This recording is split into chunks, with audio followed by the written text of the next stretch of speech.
আসসালামু আলাইকুম। একটা বিষয় চিন্তা করছিলাম যে পৃথিবী কারো জন্য থেমে থাকে না। হেনরি ক্লাসেন টি-20 ওয়ার্ল্ড কাপের আগে সাউথ আফ্রিকা টিম থেকে রিটায়ারমেন্টে গেছেন। নিকোলাস পুরান তিনিও এই দলটার সঙ্গে নাই। এবং একটা ব্যাপার তো চিন্তা হচ্ছিল যে আসলে ব্যাটিং ডেপথটা এই দুইটা টিম কতটুকু মেনটেন করতে পারবে, কিন্তু একটা বিষয় চিন্তা করে দেখেন, এই দুইটা টিমই কিন্তু এবারের টি-20 ওয়ার্ল্ড কাপের শিরোপার অন্যতম বড় দাবিদার। বিশেষ করে ওয়েস্ট ইন্ডিজ তো এই বিশ্বকাপের আসলে dark horse. Even Henry Klaasen চলে যাওয়ার পরও সাউথ আফ্রিকার ব্যাটিং ডেপথে তেমন কোনো পরিবর্তন পড়েনি, কিংবা তাকে রিপ্লেস করার মতো ব্যাটারও এই দলটাতে আছেন বা তারা খুব ভালো পারফর্ম করছেন। আমি যদি একটু মিডল অর্ডার নিয়ে কথা বলতে চাই, তাহলে প্রথমত ওয়েস্ট ইন্ডিজ নিয়েই কথা বলে দেখেন, নিকোলাস পুরান নাই, but Hetmyer has taken his role. 5 match থেকে 54 অ্যাভারেজে ব্যাটিং করছেন, 185.69 তার স্ট্রাইক রেট, 15টা 4 মেরেছেন, 17টা ছক্কা মেরেছেন। রদারফোর্ডকে যদি চিন্তা করেন, 157 অ্যাভারেজে ব্যাটিং করছেন, 189 তার স্ট্রাইক রেট, 11টা 4 এবং 11টা ছক্কা। রবম্যান পাওয়েল শেষের দিকে ফিনিশিং দিচ্ছেন, 149 স্ট্রাইক রেটে ব্যাটিং করছেন, 7টা 4 7টা ছক্কা। একটা বিষয় একটু চিন্তা করে দেখেন, ওয়েস্ট ইন্ডিজের এই লাইন আপটাতে রস্টন চেসকে তারা নাও রাখতে পারতেন, রস্টন চেসকে রাখার কোনো দরকারও নাই, কিন্তু রস্টন চেসকে তারা রেখেছেন একটা ব্যালেন্স করার জন্য। একটু চিন্তা করে দেখেন যে শাই হোপ ওপর দিক থেকে ব্যালেন্স করছেন, মাঝখানে রস্টন চেস ব্যালেন্স করছেন, সব কিছু মিলিয়ে তারা কিন্তু একটা কম্বিনেশন বেশ ভালো মতো বজায় রেখেছে, যেটা এই টুর্নামেন্টে ওয়েস্ট ইন্ডিজের সাকসেসফুল হওয়ার পেছনে অন্যতম বড় কারণ। হোপকে যদি চিন্তা করেন যে কোনো দিন এরকম আসবে যে ডিফিকাল্ট ব্যাটিং কন্ডিশন থাকবে, ব্যাটিং কন্ডিশনটা অতটা উপযোগী থাকবে না for power heating, Shai Hope ওই ম্যাচে ওয়েস্ট ইন্ডিজের ত্রাণকর্তা থাকবেন। So there is a balance between caution and aggression, এবং আমার কাছে মনে হয় যে কন্ট্রোলড অ্যাগ্রেশনের জায়গাটাও শাই হোপ বেশ ভালো মতো মেনটেন করেছেন। স্পিনার এগেনস্টে আমি নিকোলাস পুরানের কথা যখন আসে, তখন তো আসলে শূন্যস্থান পূরণ করতে স্পিনার এগেনস্টে ওয়েস্ট ইন্ডিয়ান ব্যাটাররা মিডল অর্ডার কেমন ব্যাটিং করছেন একটু যদি পর্যালোচনা করি, হেটমায়ার স্পিনার এগেনস্টে তার অ্যাভারেজটা 130, তার স্ট্রাইক রেট 245, 14টা ছক্কা তিনি মেরেছেন স্পিনারদেরকে। রাদারফোর্ড স্পিনার এগেনস্টে এখন আউট হন নাই, 166 স্ট্রাইক রেটে ব্যাটিং করছেন, 5টা ছক্কা মেরেছেন। রবমান পাওয়েল 114 স্ট্রাইক রেটে ব্যাটিং করছেন, 4টা ছক্কা মেরেছেন। রস্টন চেজ 131 স্ট্রাইক রেটে ব্যাটিং করছেন এগেনস্ট দ্য স্পিনার্স, এবং সেক্ষেত্রে কিন্তু আমরা দুর্দান্ত ব্যাটিং তার কাছ থেকে দেখেছি।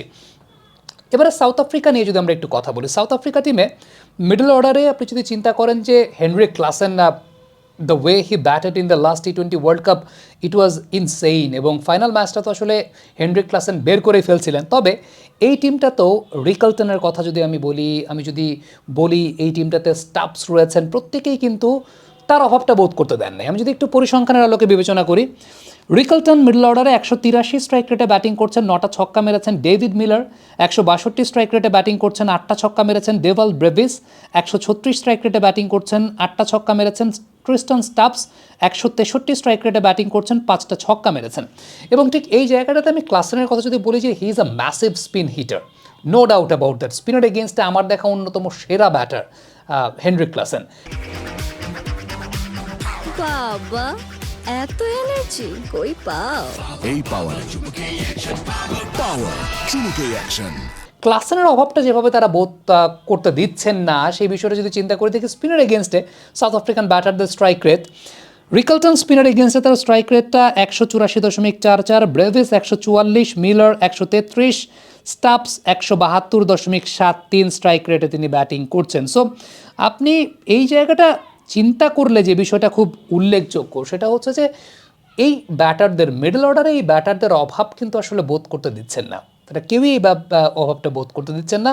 So they are going with their own pace, in their own pace, এবং তারা বেশ ভালো ব্যাটিং করছেন। দুজনই wicket keeper, Klaasen wicket keeper, Nicholas Pooran wicket keeper. আপনি যদি উইকেট কিপারদের পারফরমেন্সটা লক্ষ্য করে দেখেন এই টি-20 ওয়ার্ল্ড কাপে, কুইন্টন ডিকক এই দলটাতে আছেন। সো উইকেট কিপিং এন্ডে হেনরি ক্লাসেনের অভাব বোধ করার কোনো কারণই নেই। কুইন্টন ডিকক 124 স্ট্রাইক রেটে ব্যাটিং করছেন, 4টা ছক্কা মেরেছেন। শাই হোপ যদি চিন্তা করেন 42 অ্যাভারেজে এই ওয়ার্ল্ড কাপে ব্যাটিং করেছেন, he is also wicket keeper, 133 strike রেটে ব্যাটিং করেছেন, 7টা ছক্কা মেরেছেন। সো উইকেট কিপিং এন্ড থেকেও কিন্তু মানে একটা কিপার ব্যাটসম্যান দলে যে স্টেবিলিটিটা প্রদান করে, ভারসাম্যটা প্রদান করে, এবং হেনরি ক্লাসেন এবং Nicholas Pooran, they both are wicket keepers and they both have been the main batters of their particular sides, এবং সেই জায়গাটা তো মেইন ব্যাটার হিসেবে ওই রোলটা কিন্তু ওয়েস্ট ইন্ডিজ এবং সাউথ আফ্রিকার ব্যাটাররা করছেন, মানে কুইন্টন ডিকক সেই জায়গাটা করছেন। আপনি যদি এখানে চিন্তা করেন তাহলে শাই হোপ করছেন। সব কিছু মিলিয়ে আবারও কথাটা বলতে ইচ্ছা করলো যে শূন্যস্থান কখনো থাকে না, প্রকৃতি কারো শূন্যস্থান ওইভাবে রাখে না, রিকভার হয়ে যায় যদি আপনার একটা সলিড ফাউন্ডেশন থাকে ক্রিকেটে।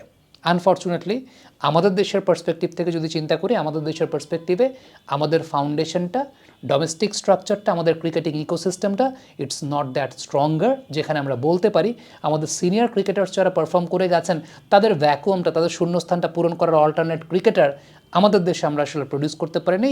The main reason is during the period when the fantastic fives use to perform, মানে পঞ্চপাণ্ডব তারা যখন পারফর্ম করতেন, we did not think about the future. আমরা শুধুমাত্র তাদের ক্রিমটাই খেয়েছি, আমরা ফিউচারটা নিয়ে আসলে চিন্তা করিনি। আমাদের ডোমেস্টিক সার্কিট, আমরা আমাদের ইন্টারন্যাশনাল এরিনাতেও কীভাবে আমরা অ্যাপ্রোচ করব। আমরা জিম্বাবুয়ে আফগানিস্তানের সঙ্গে আমাদের প্রাইম টাইম আমাদের পঞ্চপাণ্ডবকে খেলতে বাধ্য করেছি। সাকিব আল হাসান অনেক সময় খেলতে চাইতেন না, ওই সময়টায় ফ্র্যাঞ্চাইজি খেলতে চাইতেন, তখন আমরা বলতাম যে সাকিব টাকার জন্য ক্রিকেট খেলে। ওই সময়টাতে আসলে যে বিষয়টা উল্লেখযোগ্য ছিল, তখন যদি আমরা অন্য প্লেয়ারদেরকে প্রডিউস করতাম যে একটু খর্বশক্তির দলগুলোর এগেনস্টে, ঠিক আছে সাকিব আল হাসান আইপিএল খেলুক, সিপিএল খেলুক, ওই সময়টাতে যদি আমরা আমাদের অন্য প্লেয়ারদেরকে রেডি করতে পারতাম for international cricket, we could have provided some match practice to them, আমাদের লাইন আপটা হয়তো বা আজকে এতদিনে সেটেল থাকতো। বাট আনফর্চুনেটলি আমরা সেটা করি না, আমরা শুধুমাত্র তাদের ক্রিমটাই খেতে চেয়েছি, কিন্তু আমরা we did not think about the future. Comment বক্সে আপনাদের মন্তব্য জানতে চাই।